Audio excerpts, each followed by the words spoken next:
Well, what is up, all of you Ugnots and Jawas out there, and welcome back to yet again another live stream here on YouTube. And I am joined alongside Rebel Scum Texan. He What's is up, man? with me, and I'm so excited to have him. How are you doing, sir?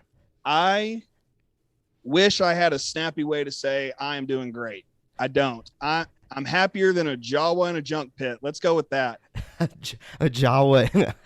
In a junk pit. I That don't was it came great. out, just here it is. That's how happy I am. Or an Ugnaught in a junk pit, you know? Yeah. They go both ways. Yeah, well, it's always a great time to have you on board. Those of you that don't know, a little backstory, I guess. Rebel Scum Texan won a giveaway for us, and we just made a connection. And ever since then, like I've said before, he's a brother to the show at this point. Still got it. Hey, there Still you got go. it. There you go. Well, I'm excited this week to talk about the Star Wars news with you. Typically what we do, since it is Thursday night, we got the Bad Batch coming tomorrow. Yeah. Do you have any predictions or thoughts about the next episode before we dive into the news, as we let people, show up to the chat, for those of you that are going to be here with us?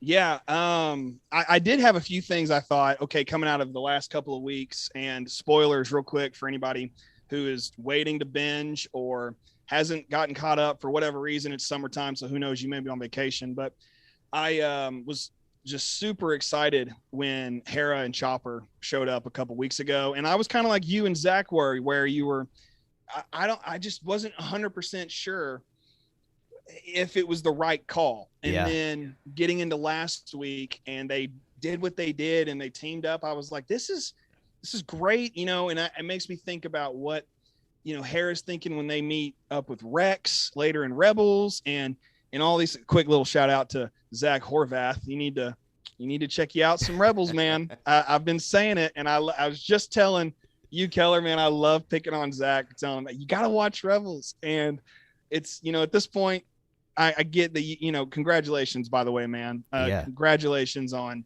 becoming a dad. That's awesome. So maybe when you're up at 2 a.m. and you're doing the dad thing, maybe you can turn on Rebels. Hopefully that'll work out. But no, as far as a prediction for this week goes, I've been noticing a small trend. We went to Raxus, a few weeks back. I think that's the name of the planet. And they rescued a separatist leader. Mm-hmm. And then fast forward, what are they doing? They're rescuing a Republic leader.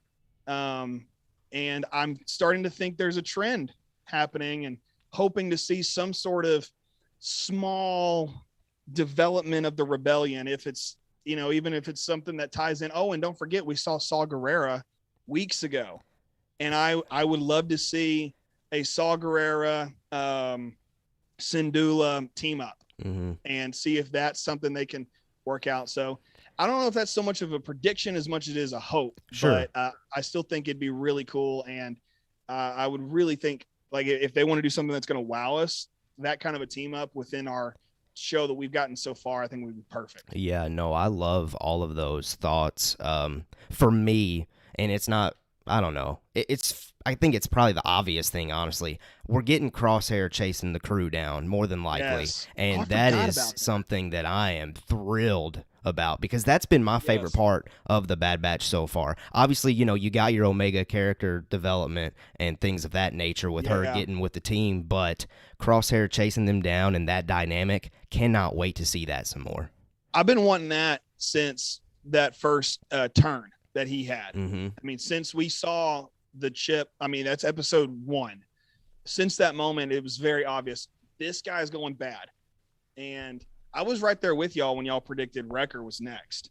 And I really thought that, that was going to happen. And of course it did.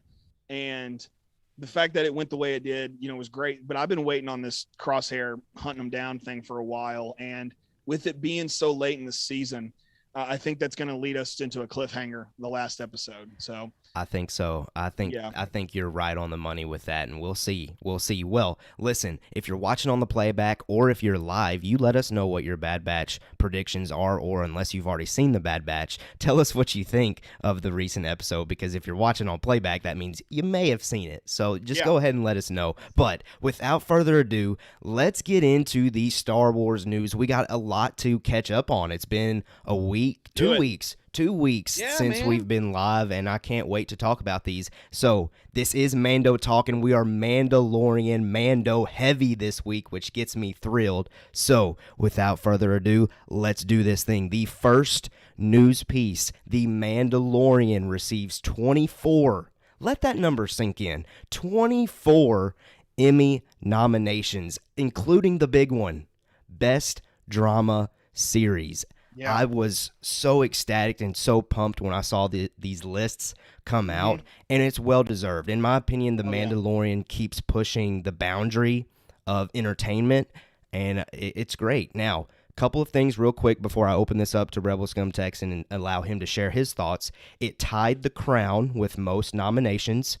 Have you seen The Crown?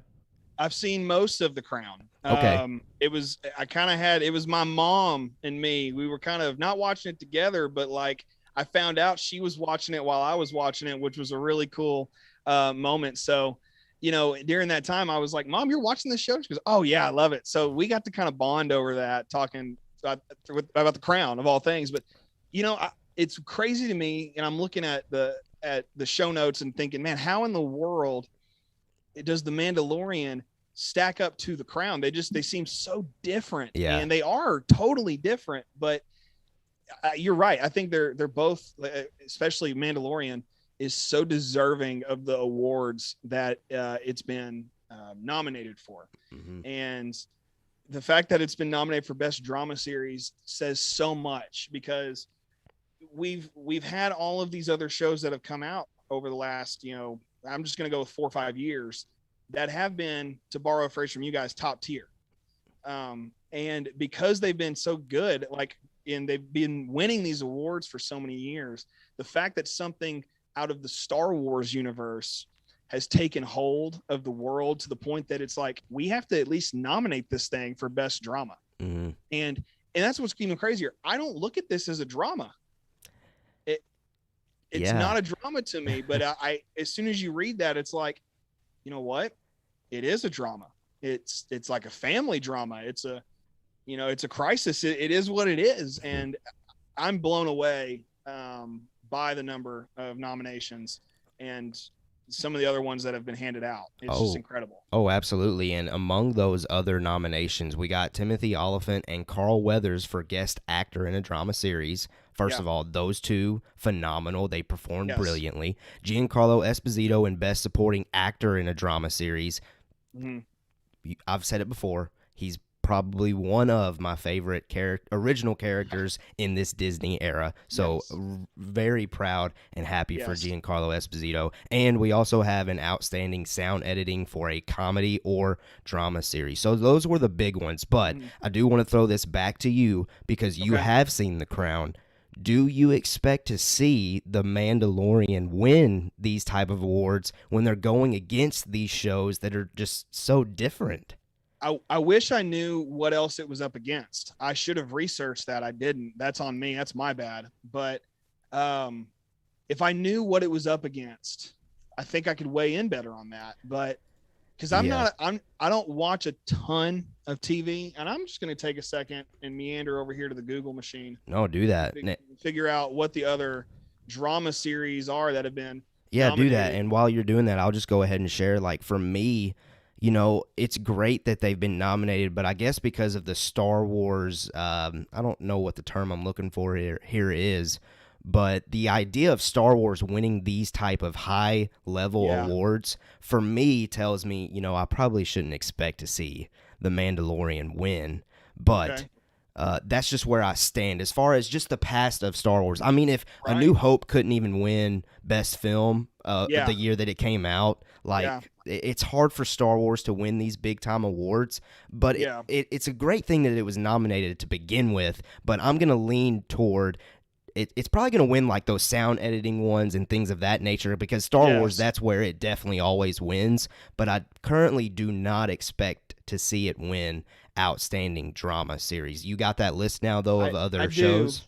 I do. I had to Google drama series nominations for the Emmys for 2021. I'm going to just do the top, I think it's 7 or 8 of them right here. Mm-hmm. But it's This Is Us, The Boys, The Crown, Pose, which I have not heard of, Lovecraft Country, The Handmaid's Tale, and Bridgerton, and then, of course, The Mandalorian. Those are just a few of them there, if it's not all of them. Looking at the list, I hear a lot of talk about The Boys. I hear a lot of talk about This Is Us. In fact, if you were to go and tweet hashtag This Is The Way, you're going to see This Is Us come up before This Is The Way. And I only know that because I've tweeted This Is The Way recently. So kind of leaning into what you said, yeah, I could see it not winning this award. However, I don't see The Boys stickers on the backs of people's cars.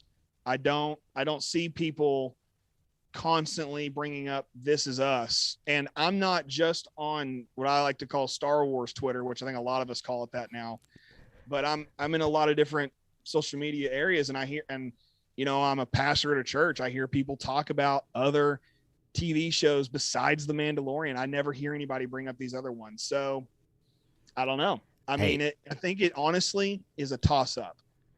Yeah. And I think that The Mandalorian is liked and well received among the audience. But again, I know in the past these award shows don't necessarily go with the audience. They go with what the critics and what they themselves as professionals tend to see.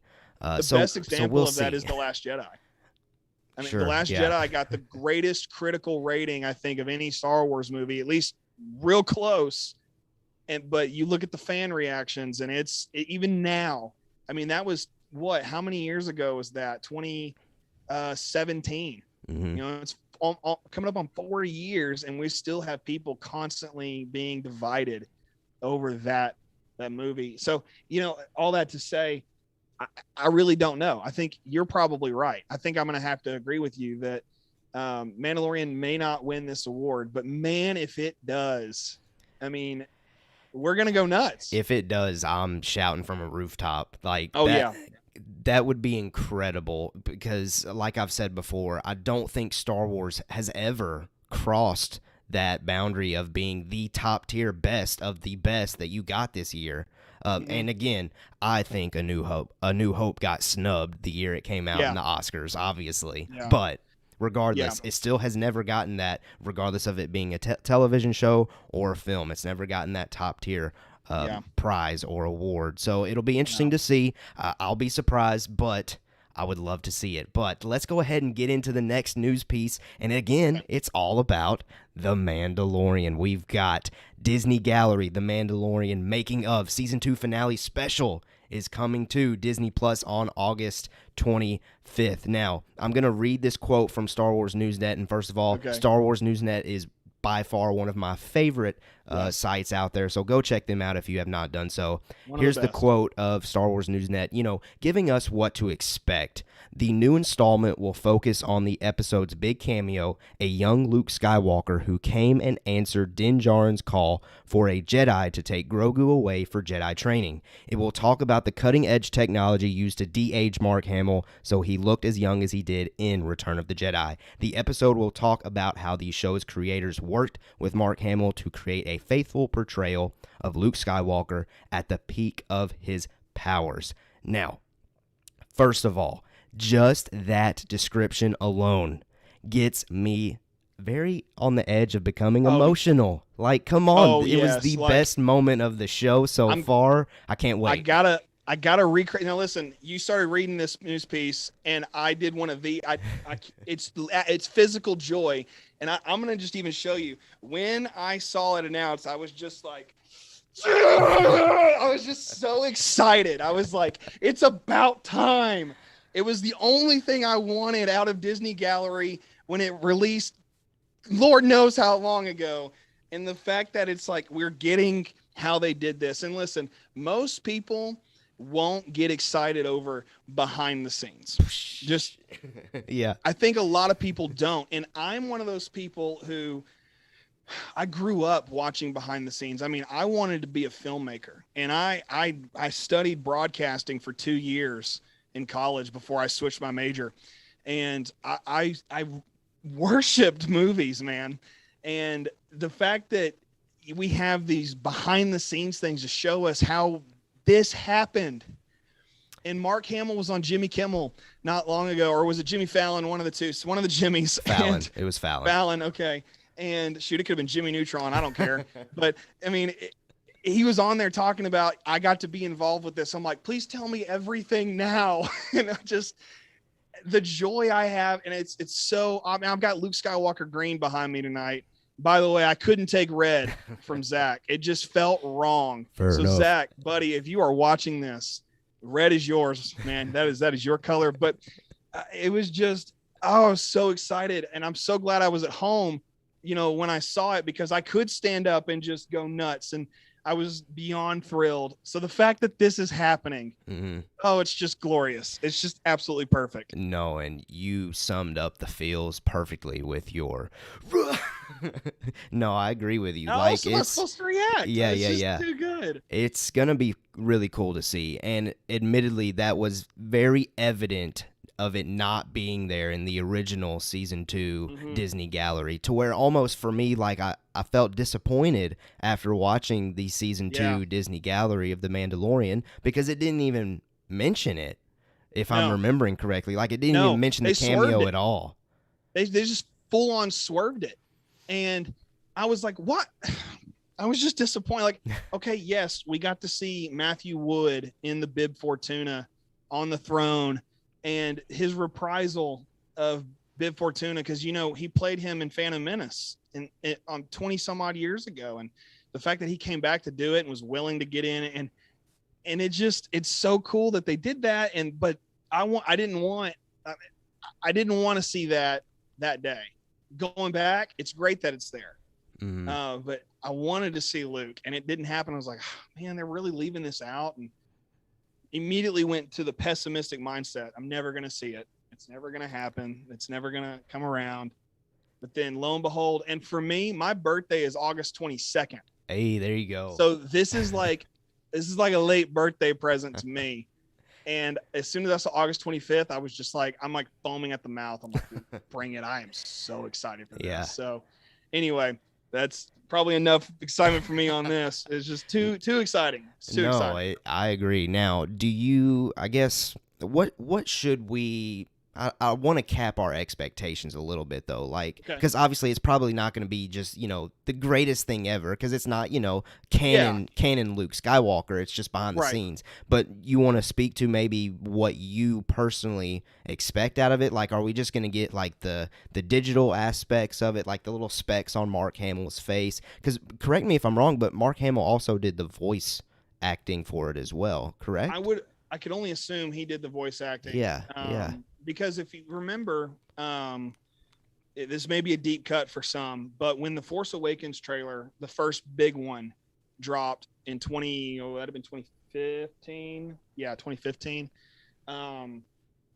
He has that piece of dialogue they took from Return of the Jedi where he says, I have this power, my father has this power, you have this power too, talking to Leia. And well, I watched a video, I read an article where he said, yeah, that's old audio mixed with new audio.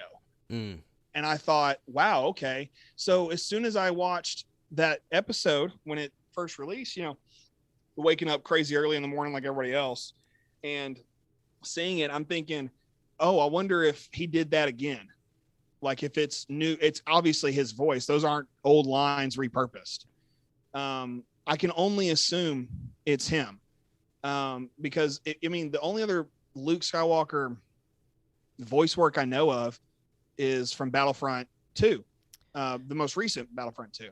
And it's not Mark Hamill. It's close, but it's not Mark Hamill. So I just have to assume, hey, it is going to show us some of that.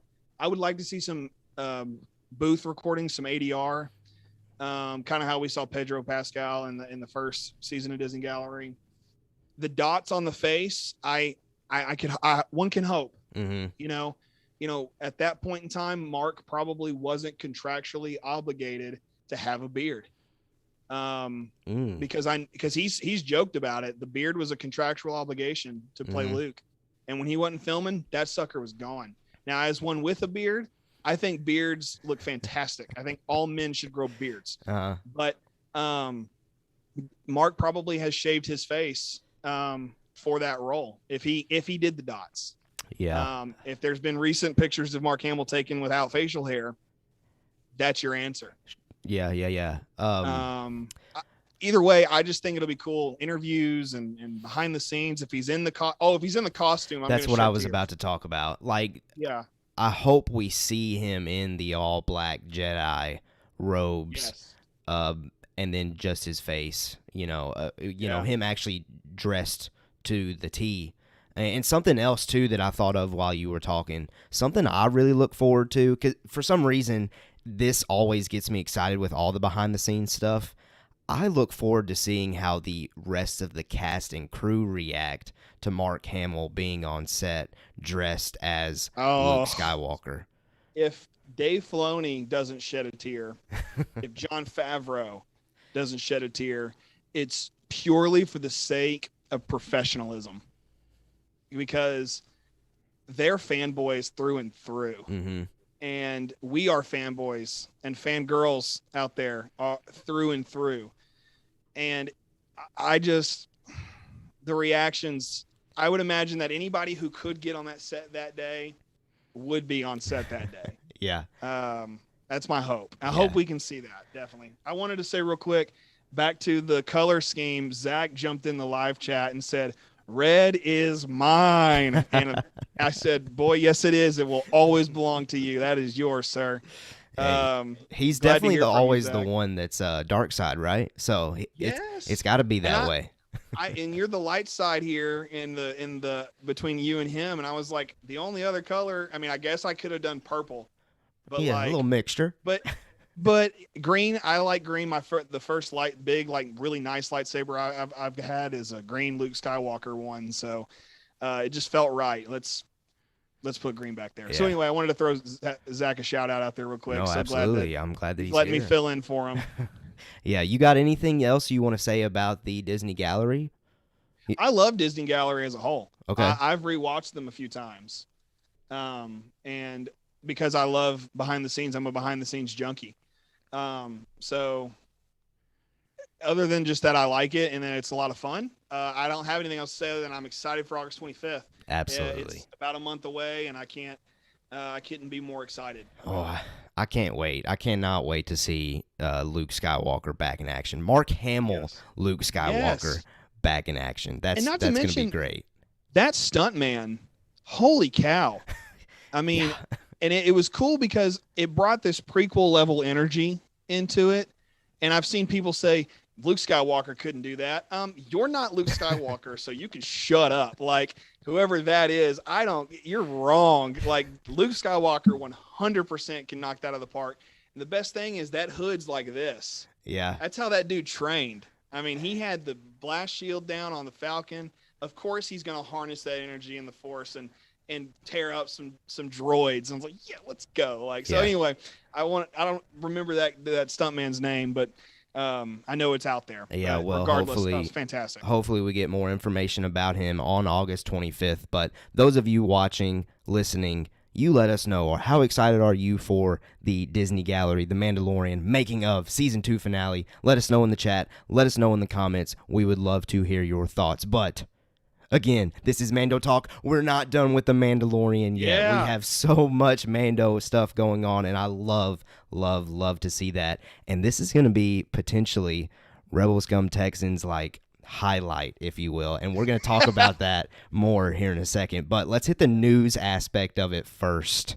Yeah. The Mandalorian Season 3 has begun production, according to AC Magazine. That was the first source that I saw report at least rumor, if you will. But Katie Sackhoff added more to this speculation because she shared on her Instagram story that she was going back to work, which led many fans to believe it was a Mando 3 indication. Yes. However, here's Rebel Scum Texans moment. However, thanks to our very own RST, he tweeted displaying a screen share of her story, and Yeah. Katie herself replied or got in the thread at least from another Yes. tweet, and she revealed that they were filming in Canada, which could Yeah. potentially take The Mandalorian out of play with that. And she actually later tweeted in that day that she was filming a new project, a new movie in Canada. And, you know, that has led a lot of us to believe that it's not Mando 3. But regardless, the news piece of Mando 3 being in production is still there. But, Rebel Scum Texan, the floor is yours. This is your moment. Oh, boy. Bathe in it. Here you go. I need to first credit Zach Horvath because he shared a link in our Discord, and I say our in Mando Talks Discord. Link in the description. Yes, check it out. Click on it. Go join. It's fun to talk in there. We had some people join this last week, and it was fun to get to know them a little bit. But anyway, back on the topic, it was odd. You know, he shared this link, and I was like, well, I mean, I'm going to go find the story. And I wasn't following Katie Sackhoff on Instagram. I was on Twitter, but I went to her Instagram and I screen recorded the story and then edited a little bit just to have that little bit. And if you want to go see it, it's on my Twitter, shameless plug, at Rebel Scum Texan. And she just flat out says, hey, I'm getting a COVID test done. And that means I get to go back to work. And I was like anybody else, maybe it's Mandalorian. So screen record it. And I never intended to tweet it. I intended to just put it in the Discord. And I was like, well, and unfortunately it was too big of a file size. So I was, all right, well, hey, I'm going to tweet it, guys. If you want to go watch it, it's over there. And so, short story long, someone jumps in there and's like, oh, you're not vaccinated yet, trying to like troll Katie Sackhoff. I'm like, you have no idea what you've just unleashed. And so I'm like, let's see what happens. And she jumped back in and initially called this guy. She said, hello to you too, sunshine. And I thought that was hilarious. But on top of that, she said something about how, she said it's required to get tested 3 days a week, even if we are vaccinated.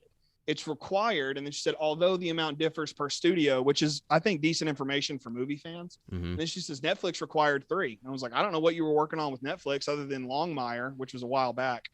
But still, that's a really cool thing. So then within that, she said something about how she's not filming again until I've lost it. But anyway, she said she's headed to Canada before too long to start filming a new project. And that to me says, okay, there kind of goes that hope, because with the volume and how instrumental it has been to film already, because other things are using it. I think that there are some Marvel projects that are using the volume right now. Yeah, Ant-Man, Quantum Mania, I think it's called. Quantum Mania, yes. Yeah. I wasn't sure if it was that or Doctor Strange. Peyton Reed, there's your Mandalorian it's Peyton Reed, connection. And he has his like you said, the Mandalorian, so he's already used it. Well, I was like, okay, whatever. And then I wasn't thinking about it until today, and I had this epiphany. Okay, well, Pedro Pascal's off filming the Last of Us.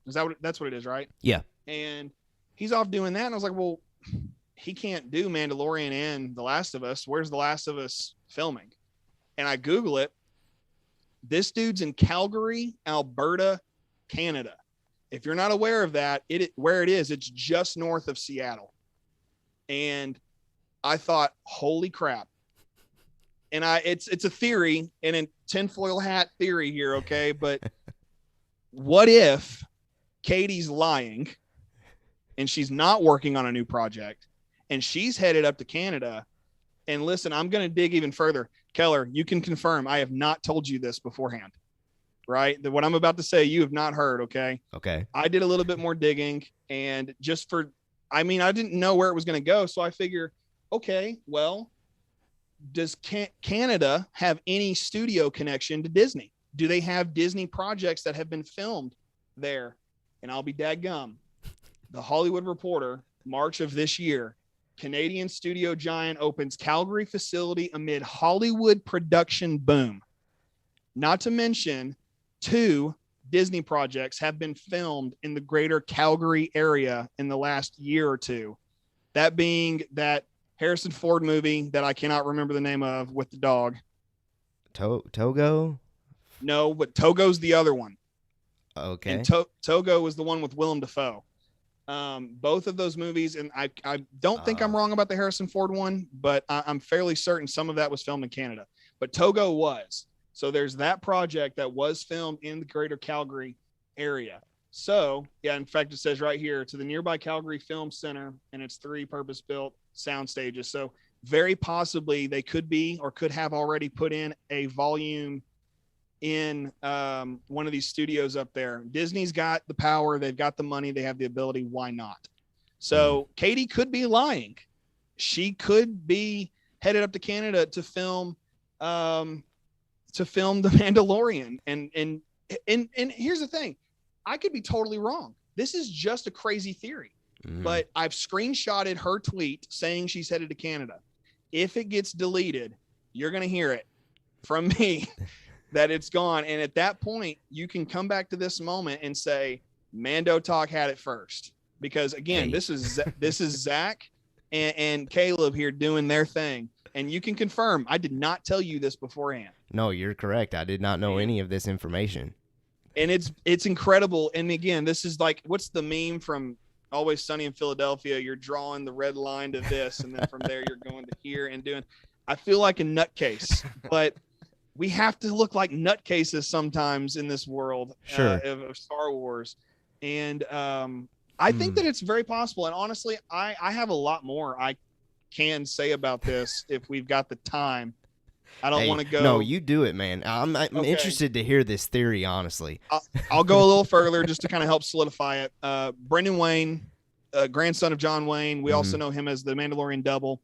He was on Star Wars Sessions a few weeks back. I think you'll remember that. And probably y'all's listeners will remember that as well. But he alluded to season 3 a few times. And the guys at Star Wars Sessions definitely had kind of tried to get one in there with them. And at that time, he said it hadn't started filming yet. But because there's this other report saying, hey, it's started up, Mandalorian season 3 has begun filming, but there's no location connected to it. We're going to assume Southern California, maybe Canada. and the only reason they would go to Canada is just to accommodate Pedro Pascal's schedule, by the way. I think that needs to be mentioned because I don't think I said that a minute ago, but I think that's what's going on. And by the way, I think it could be a dueling filming situation where he's doing both projects at once. This isn't that uncommon. I can't think of any other situation except going back to the 80s with Michael J. Fox filming Back to the Future. While he was filming Back to the Future, he was also filming his TV show Family Ties. And he was pulling day shifts on Family Ties and night shifts on Back to the Future. That's information I think I learned watching behind the scenes stuff on Back to the Future. Watching behind the scenes stuff has valuable information in case you're one of those people out there listening and watching who like, I don't have time for that. And you've got time for it. If you've got time for this, you've got time for that. But I think that's a really good example of saying, hey, this is where 2 productions are mutually saying, we want this actor in our project. Let's do what we can to get this performer into both of these shows.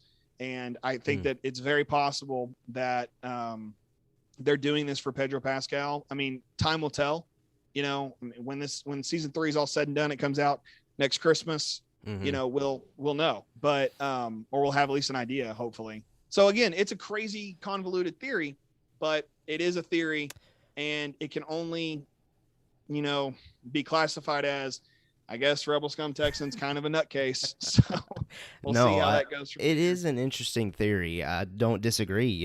It does line up if that's really, in fact, where Pedro is at for The Last of Us. And Katie's heading toward Canada, it can only lead one to assume that maybe it's possible that they're shooting a scene or two for The Mandalorian 3. I guess, just to play devil's advocate, let me just share some things maybe to where it would, flip it to the other side. Let's go.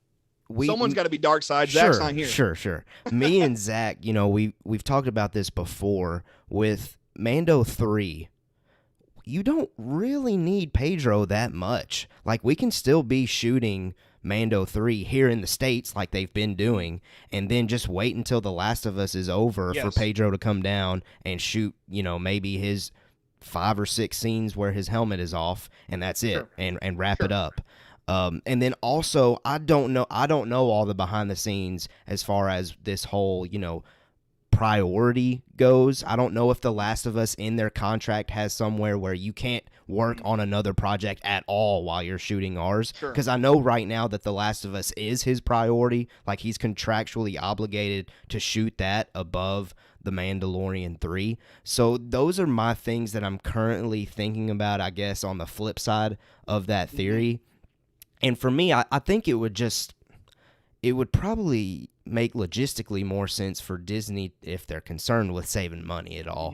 Just wait a couple months for Pedro to finish instead of having to move all that tech or create more tech to put it in that Canada studio and just wait 2 or 3 months later for him to come down and shoot those scenes. Yeah, that definitely logistically makes more sense. And again, that's why my theory is such a nutcase tinfoil hat theory, because why, other than you as Hollywood, you'd have to have faith in what you think Canada can put out as far as content and production quality goes to put in a whole volume. Like, what's the draw to Calgary, Alberta to use a volume? And I'll tell you what I believe one of the major draws is. If you were to go look up scenery, like the nature that is surrounding Calgary in the Alberta area, it is the most gorgeous place. One of the most gorgeous places on the face of the earth. I have a friend who is a pastor in Calgary, and he planted a church there a few years ago. His name's Daniel Swayza. He's not watching this, but maybe he is. I don't know. And he takes these incredible, and his wife too, they take incredible pictures of these mountains and these rivers and these valleys. They're just absolutely gorgeous nature photos, and they pale in comparison to the real thing. They have to. I've never been there, but the biggest draw there would have to be the landscape surrounding Calgary. So if you're going to say, okay, let's do some studio work, and then we head out on location, very possible. Good example of that taking place is Lord of the Rings. Yes. So, and just to take that or leave it. Yeah, piggybacking off of you now, bringing up the fact that maybe they're going to this location to shoot on site. That's a different story. If they feel that, okay, Pedro's in Canada and there's this scene where I envision, a foresty, mountainy planet, maybe they're going to a place like that in Mando 3, and since he's already there, let's do something actually on site. That would then make a lot more sense to me, rather than them actually, incorporating the volume tech. Yeah, because you can take a small crew, a couple costumers, some makeup artists, your boom operators and your camera operators. It's not that hard to get a small crew, up there and do something really quick if they have the time and the ability, and at that point, maybe they don't even need to take a volume up there. Maybe Katie's headed up there with the Bo-Katan costume and all her crew, and they're going to meet up with Pedro, and they're like, all right, we're going to go do this really quick fight scene on a mountain a la Arrow season 3 for the Darksaber. Throwing it out there, total speculation, no idea. If you're an Arrow fan, you know what I'm talking about. Did you ever see Arrow? I have not. Oh, good stuff. Especially when he gets down to fight Ra's al Ghul. Good stuff. Great season, mid-season cliffhanger in that episode. But anyway, maybe it's something along those lines. It very well could be. I could see that taking place that route as well. So kind of piggybacking off of what you piggybacked off of me. So hey, there you go. There you go. I want to throw out, there's a couple people in the chat. Reverend Teakle, a good buddy of mine down in Houston, Texas. There you go. What He up? wants to know what it would take for me to dress up as Grogu the next time I'm on the show. Assuming there is a next time. Hey, we'll always make it happen, man. I said I'd do it for free. There you go. But he has to pay for the Grogu outfit. And then I don't know who this is, but their name on YouTube is Fat Man. Okay. I'm sorry, I don't know who you are in real life, but they said a DJ. My name is DJ in real life, but I don't. Hi, Hey, hello. Tell well, me who you actually are. Yeah, we appreciate you being here, Fat Man. It's Peter Griffin. Oh gosh. Okay. Hello, Fat Man. Thank you for being here. Apparently, we know each other. Hey, there you go. You got fans, man. You start getting these scoops, and you got fans lining up. Yeah. Yeah, I guess so. Whatever. Well, do you have any other thought? Now, okay, actually, I do have a thought. Okay. Let's just ignore this Katie Sackhoff thing for right now and go back to Okay. just the original report that came out 2 days before she even got onto her Instagram story. Yes. Does this make sense that we are starting to shoot, we are being in production? Because if I remember correctly, I thought that we had read something a couple weeks ago that mentioned that they weren't going to start production of Mando until after the holidays. Yeah, and I do remember y'all talking about that. But maybe something's opened up. I mean, yeah, it's very possible that they are going to wait. And I think it makes more sense to wait. Again, that's why I say my theory is a nutcase theory. Yeah.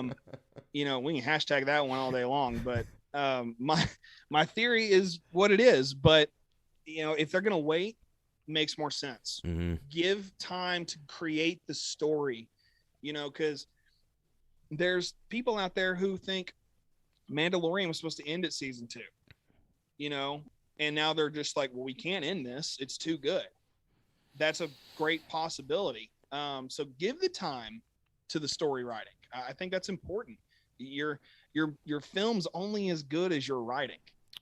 That is true. And on top of that, your film's only as good as your editing. So I think that giving that time to make sure it's a solid film. I mean, look at what Rogue One went through and its reworkings, or even Solo and its reworkings. Hashtag you go Solo right there. But if you take that time and think about that, I think it makes more sense for sure that they're going to wait a little while. Okay. Yeah. And the wording of the original report, let's be clear. Production is a wide open phrase. That could mean they are finishing up the script. They are creating more concept art. Like, production is a little bit different than principal photography. That is completely different between those two. So we'll see. I don't know if I'm fully convinced that it's currently shooting, but we'll see. I can't wait to finally see Mando 3.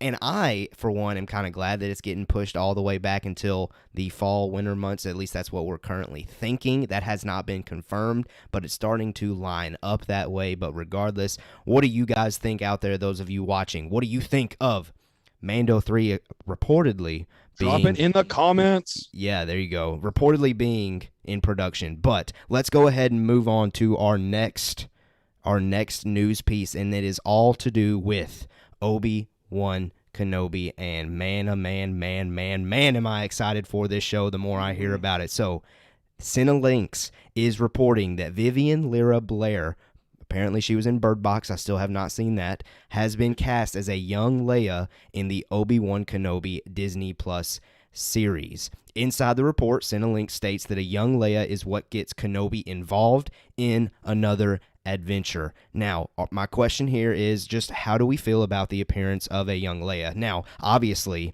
I can't deny that a young Leia would be great to see, and I would love to see that connection. I guess for me, just to be, Zach's not here to be dark side, so let me be dark side. I guess I'm getting concerned with all the different possibilities that are starting to stack up with Obi-Wan Kenobi, and there's actually another one that we're going to get to next.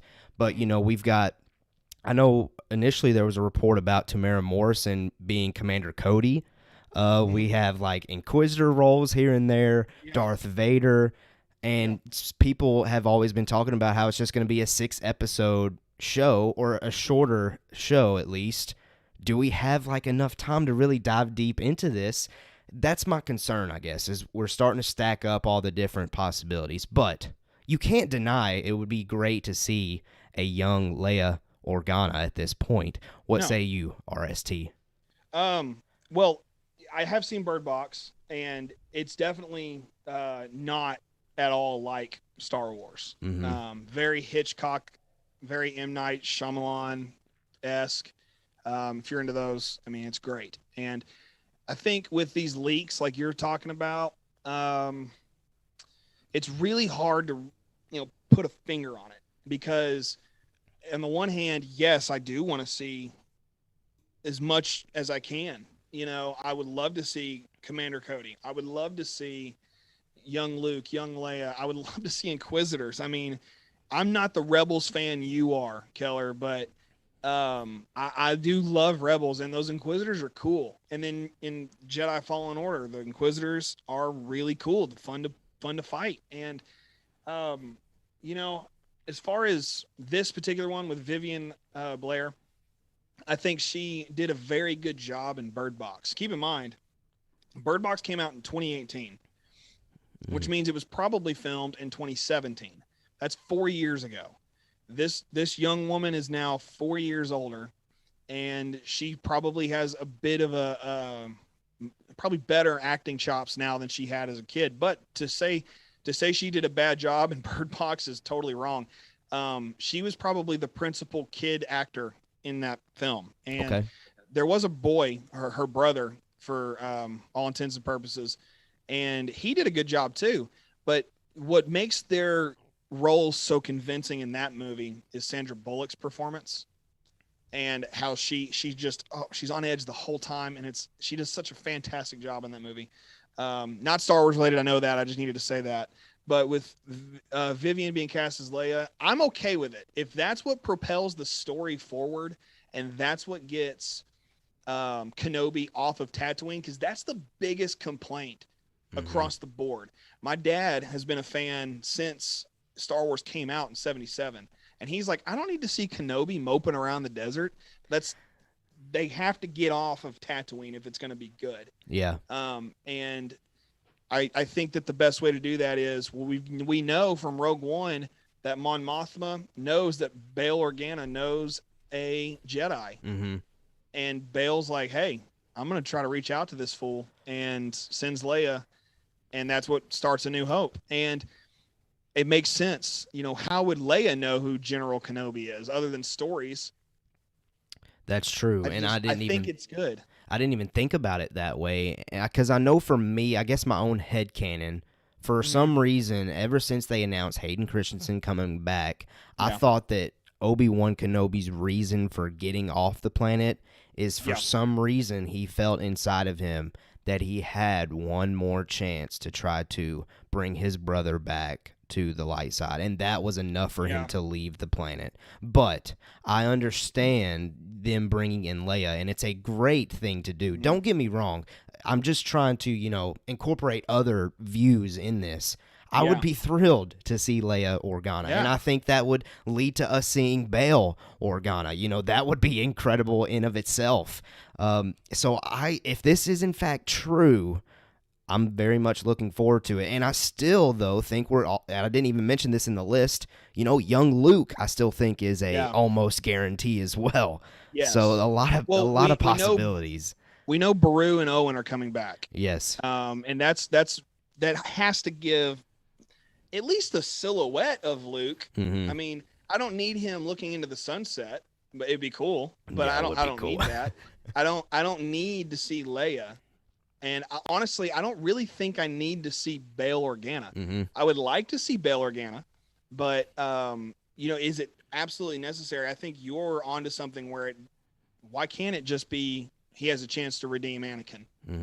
That regret would weigh on anybody. Yeah. And so I think that you're right. It doesn't necessarily need these things, but in my own headcanon, I always figured an Inquisitor somehow gets a hold of Obi-Wan, and they figure out it's Obi-Wan, and they report back to Vader, and Vader's like, I'm coming for him. But except that he's not going to go to sand, right? Well, I mean, that's the joke, right? But I think that if Vader touched down on Tatooine, it'd be the last place he'd want to go. But his hatred for Kenobi so strong that he would do it. I think he would too. And very much like Maul in Rebels. I mean, he would 100% go after him. But I mean, it's kind of up in the air because there are so many casting rumors and other leaks as well that have come about, and costumes and other things of that nature. So, you know, time will tell. But I think for the most part, I don't really mind. Yeah, you know, I don't need it, but I don't mind. I'm cool with exactly. And OG Star Wars fans, prequel Star Wars fans, any Star Wars fan, we're gonna be thrilled when we see a young Leia pop up on the screen, regardless. Yes. And it's gonna be some weird new hairstyle. It's not gonna be the buns. Yeah, it'll be like a weird, I don't know, something back here. And I'll go nuts if she's wearing white. You know, I think that would be awesome. But I mean, it's going to be cool regardless, and I'm for it all the way. Yeah, well, listen, here's something I'm more excited for, and we've already alluded to it, is this idea of Inquisitors making an appearance. And here's the next thing that was inside the report. The report claims that Sung Kang will be playing the fifth brother Inquisitor, who we saw, and if you are watching on YouTube, because this is only a YouTube live special, exclusive. You see the fifth brother here. Now, again, I love Rebels, love this character, love everything to do with Inquisitors. Give me as many Inquisitors as you possibly can. Give me a live-action Inquisitor, and I feel strongly about it. Jacob, believe it or not, feels way stronger about the idea of Inquisitors being thrown into live action. What do you think about this? You know, for me, I think it would be beautiful to see, because I just want an Inquisitor role to be present in this show, and I think that this would make sense. Yes, and I 100%, 1,000% agree. An Inquisitor needs to be incorporated. I genuinely think it needs to be incorporated because Vader can't be everywhere at once. Mm-hmm. The Emperor can't be everywhere at once. But Anakin's fully aware, I should say Darth Vader is fully aware that Obi-Wan has left the building, if you will. And that's at the end of Revenge of the Sith. So he knows he's out there, you know. I don't think that he has the time as the Dark Lord of the Sith to go and find just Obi-Wan. But I mean, in hopes of sending the Inquisitors out and, you know, through the Force and whatever way else they try to find Jedi, I think that's probably something in the back of his mind. I want Inquisitors incorporated. I love that. At first I was, you know, even today, I was like, I don't know about Sung Kang playing him, because to me, he's Han from Fast and Furious. Yeah. Which, by the way, in one of those movies, one of his aliases is Han Solo, and Seoul is spelled like Seoul, South Korea, which is hilarious. Yeah. So it's kind of neat that we have this little tie-in there. But regardless of that fact, at first I just was like, I don't know about this, and I started looking at the character from Rebels, and then I start looking at Kang, and I'm thinking, okay, yeah, I can see it. Give him some crazy huge shoulders. Give him a crazy lightsaber, and let's see what happens. No, and I was kind of the same way too. You know, when I initially look at this image of this great character, by the way, I'm going to keep saying it anytime I can. I didn't really see, is Sung Kang really, you know, first of all, that build, does he give me that vibe? Because things that I've seen, and it's really just the Fast and Furious franchise, you know, he's a good guy, and it's hard for me to envision this actor, you know, playing this villain, but, you know, the more I look at it, the more I think about it, I'm okay with it, and because I know he's a great actor, and I think, you know, he can bring something to maybe something that Inquisitors, you know, haven't been brought to yet, as far as, you know, obviously a live action portrayal, but a quality actor portrayal of an Inquisitor, I think could push the Star Wars franchise way forward for people that don't know what Inquisitors are. Because, you know, people that only watch live action, they're going to see Sung Kang's portrayal of this Inquisitor, and if it's great, people are going to start diving deeper into those type of characters dive into Rebels, dive into everything else that there's Inquisitors in, and that's going to lead the industry or the department, Disney, Lucasfilm, to want to make more stuff with Inquisitors, and that's what I'm all for. So there's my 2 cents. As many lightsabers as possible. That's my mantra. I stick with that. Put as many lightsabers as you can in the project if it makes sense. And Inquisitors make sense. And I don't really know what else they're going to do with the Inquisitors, and not just the Inquisitors, but that 19-year gap between New Hope and Revenge of the Sith. I mean, there's so much to do in there. We've already gotten a whole series out of it. We're getting another series out of it. And honestly, those seeds from those series are now in Mandalorian. They're going to go forward into the next few projects. It just makes sense to throw an Inquisitor in there. I don't know. You tell me, the 7th sister from Rebels, is Moses Ingram playing her? Or do we know? Yeah, and that was actually something that I was mentally wanting to bring up. I definitely think she's playing an Inquisitor, but because she's alluded to the fact that she's been playing with lightsabers on set, and she's been getting really skilled with them. And could it be the Inquisitor from Jedi Fallen Order is where I was going. The big one, or the one at the end? The one at the end. Like, would that line up canonically? I'm trying. Canonically? Ooh, that's a I'm putting ourselves to the test here, and I'm struggling right now. That's a really good question, because off the top of my head, I don't know where Fallen Order falls into the timeline, but just looking at her as an actress and remembering what the Inquisitor from Fallen Order looks like, I don't think that they look enough alike to be that. Okay. I actually think that she looks a ton like the 7th, or whichever sister, the 7th sister. Yeah. Who was in Rebels with the 5th brother, who Sung Kang is rumored to be playing. Right. So you put them side by side in Rebels, and you put them side by side and possibly in Kenobi. Yeah. That makes the most sense to me. Yeah, that makes sense. Now that you put it that way, that makes sense. And they look a lot like, I mean, when you kind of look at the 7th or the 5th brother, man, can we just name these characters? I know, right? I know. I was looking it up. There's only one Inquisitor who's actually named, and it's not the Grand Inquisitor, because that's not even a name. That's just a title. But there is only one. I don't know his name. It's been me either, honestly. But I just think putting those two side by side, they're side by side in Rebels. Put them side by side. Kenobi will tear them up even then. Of course, they can't die until later. But sure, I think it's cool that throw them in there. Why not? I mean, now has there? I want to say there is. There's been sisters that they haven't portrayed yet, though, right? Well, actually, there are 11 Inquisitors that have come to fruition in canon, and I wrote this down to make sure, in case we wanted to talk about it. There's the 2nd sister, the 4th sister, the 7th sister, and the 9th sister. Now, look, again, we need to name these characters. I think it'd be helpful to us as fanboys. But then you know what's going to happen. We're going to want Black Series figures. We're going to want Funko Pops. We're going to want to collect, and it's going to spiral. Exactly. So just keep it simple, stupid, as they say. So, but anyway, a 2nd sister implies there's a 1st sister. Sure. And a 3rd sister and a 5th, and on and on and on.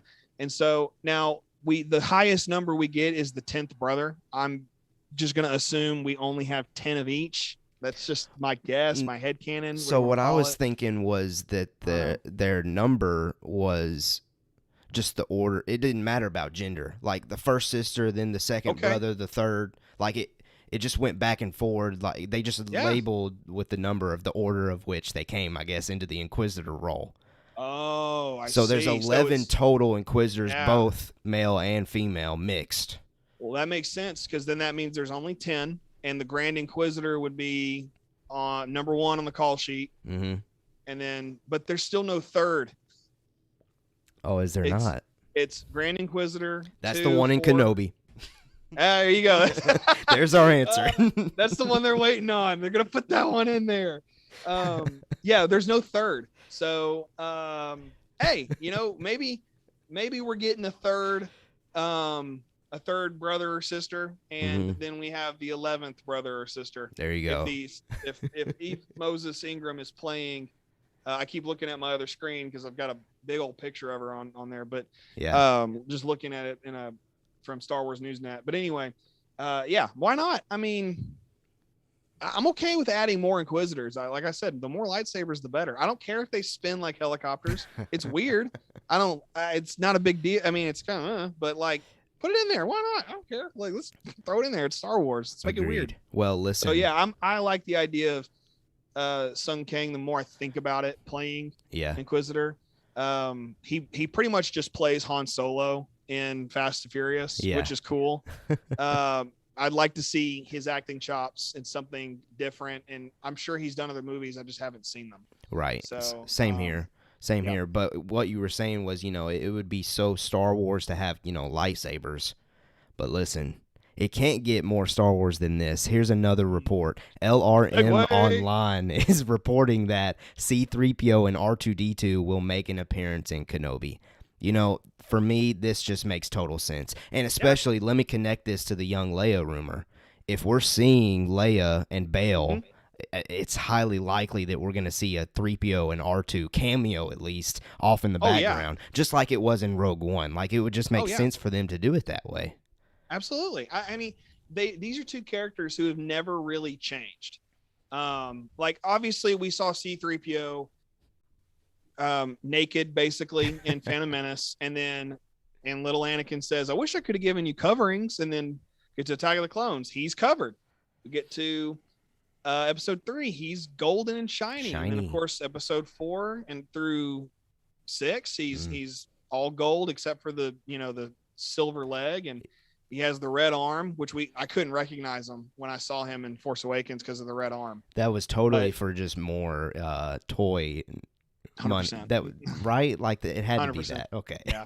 It was just like a little, and I don't know how many people know this or realize this, but he goes from some comic leading up to 7, he goes from 6 million forms of communication to 7 million forms of communication. Like, there were 7 million other languages and not one of them was Sith. It's just ridiculous. It's against his protocol, man. It's against the protocol. Exactly. But again, these are two characters who are evergreen. They don't change. You don't need somebody inside of R2-D2 anymore. And I'm so thankful that Kenny Baker did what he did to bring R2-D2 to life. And, before he passed away, I was distraught the day I found out he died. But we still have Anthony Daniels, and he very easily could jump in the suit. If not, just provide voice work. Because I think recently in an interview, he said he's not done with C-3PO. He's still doing some work, and that doesn't mean he has to come to California to film. It doesn't mean he has to go to wherever to film. He can record in a booth in his house and send that audio off and just get someone else in the suit to act like him. And I think it's very easy that these two are in there, especially the nature of Kenobi, because I'm just not thinking this off the top of my head. When Luke gets a hold of them in episode 4, R2's like, I'm looking for my former master. What if during this story of Kenobi, R2 and C-3PO maybe tag along, and like R2's like, that's my owner, or Kenobi's like, I own them, and maybe that leads to the joke of where Alec Guinness says, well, I don't recall owning a droid before, and maybe that's like a little inside joke that we learn about in Kenobi. That'd be a fun little writing moment, I think. But like that's their parting ways. Like Ben is like, look, R2, when I see you again, we're going to act like we have no clue who we are, or who, we're going to act like we've never been in contact. That's great. I would love that. I think it'd be fun. And what are the chances that, R2 and C-3PO ever see Obi-Wan again? I mean, at that point in the story, like, come on. As far as Obi-Wan knows, or Ben, as I should say, as far as he knows, man, he's not going to see Leia ever again. And one quick second there in A New Hope, and I really don't want that moment to be ruined by Kenobi, because there's theories out there that say, when Ben looks over and he sees Luke and Leia running into the Falcon, knowing his mission is complete, and that's when he surrenders his life and, lets Vader kill him. At that moment, I don't want that to be ruined by Kenobi. So if Leia's in it, again, I know I'm circling back, that would maybe mess that moment up, and or maybe it could fill the gap, if there is a gap. regardless, R2D2, C3PO. I mean, come on. They are as cool of any Star Wars character that you will ever see. I mean, they incorporated them into Star Tours back in whenever it was released, and they are still characters that we look for. And Anthony Daniels is the only Star Wars actor to have been in every movie. Correct. Yeah. And that includes the Clone Wars movie. And I need him to show up Mandalorian. Just throw him in there. Just, hey, there he is. That way he's just been a part of everything. Right. That would make my day. I mean, my life, not my life, but it would be pretty cool. I love it. I think them appearing in Kenobi's great. I want to hear what you've got to say. I want to know what you think about this. Well, I mean, really, to take the easy way out, I echo everything you said.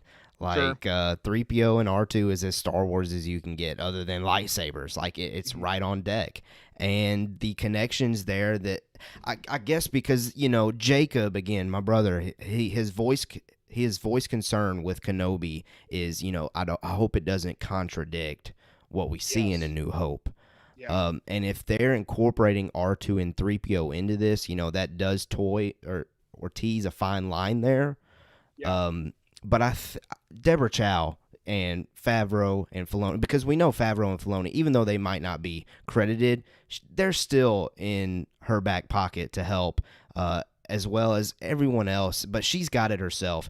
Deborah Chow is going to knock this out the park, and I trust that, you know, all of these creative decisions that they are making in the end game is going to pay off. And that goes with 3PO and R2, that goes with Leia, that goes with them incorporating Inquisitors, that goes with them incorporating Darth Vader, Anakin Skywalker, Hayden Christensen, a young Luke, Owen and Beru, you name it. Like, that is a lot. Yes. That is a lot of stuff going on. Yeah. I mean, that you're thinking about a batting lineup, that's a good lineup. Oh, absolutely. I mean, those are your heavy hitters. Those are your heavy roles. And that's the kind of stuff I think I agree with you. I want to see it.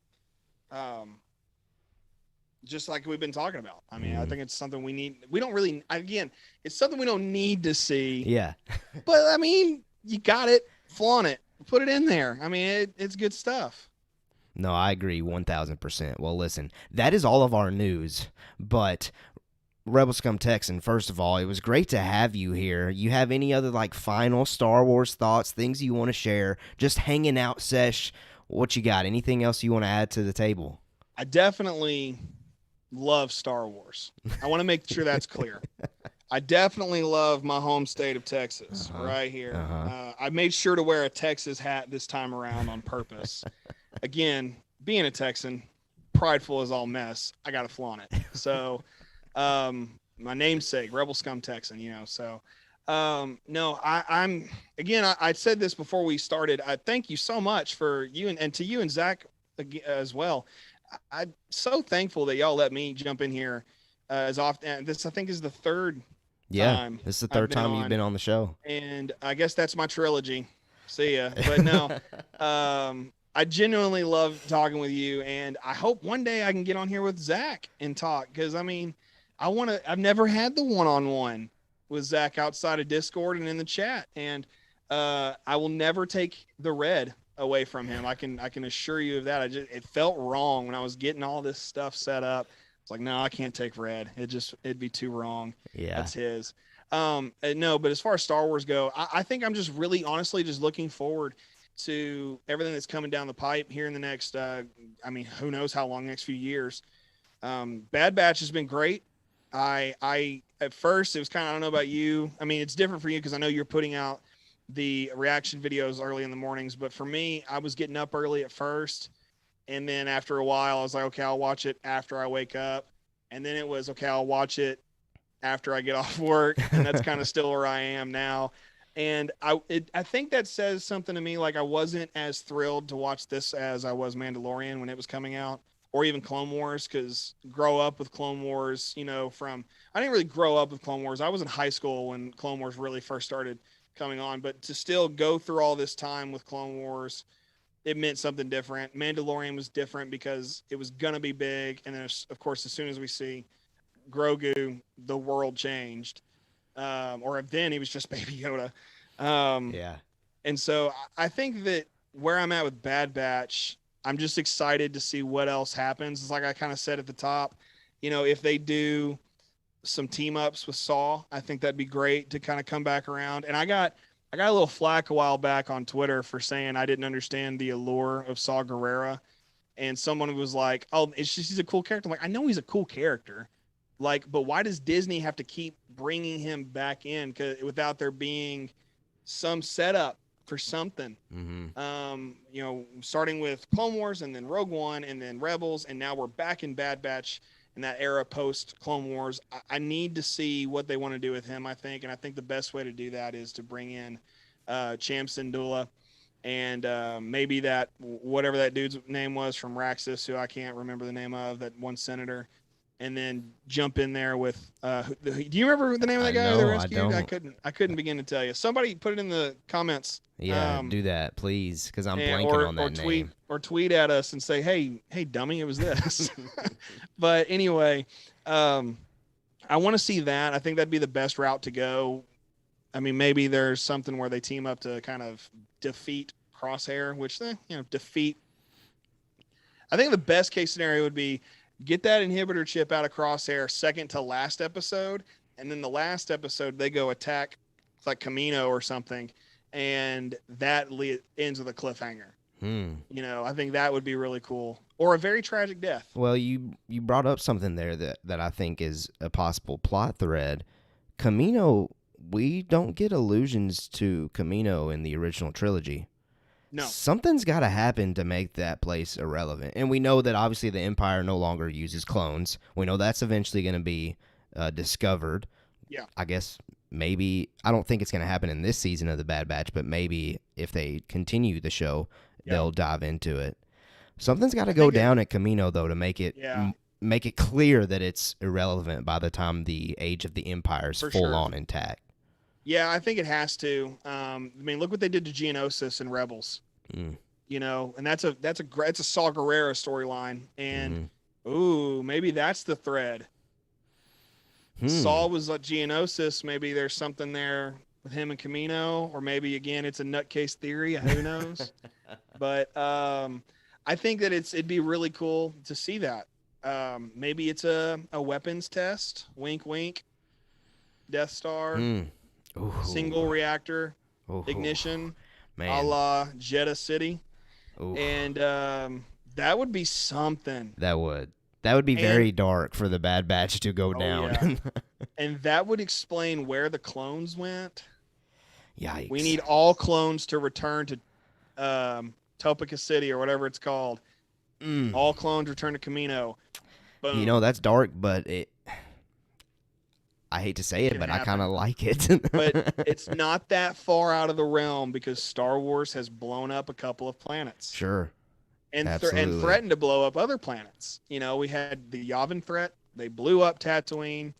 Hosnian Prime was blown up by Starkiller Base and The Force Awakens. And then, of course, Kijimi was blown up in The Rise of Skywalker. We've seen planetary explosions of epic proportions. I think it's that would be the cliffhanger of all cliffhangers right there. Some little piece of the Death Star is ready. Boom, hits it. Camino doesn't need to be gone, but it would be cool if they could at least take out I think it's Topeka City or Topeka City or something like that. It's like weird, like Tropica and something like that. Anyway, it'd be cool if they did something along those lines. Again, that's just some Bad Batch random thoughts there. We may see a little bit of that in the morning. Who I will not be waking up early in the morning.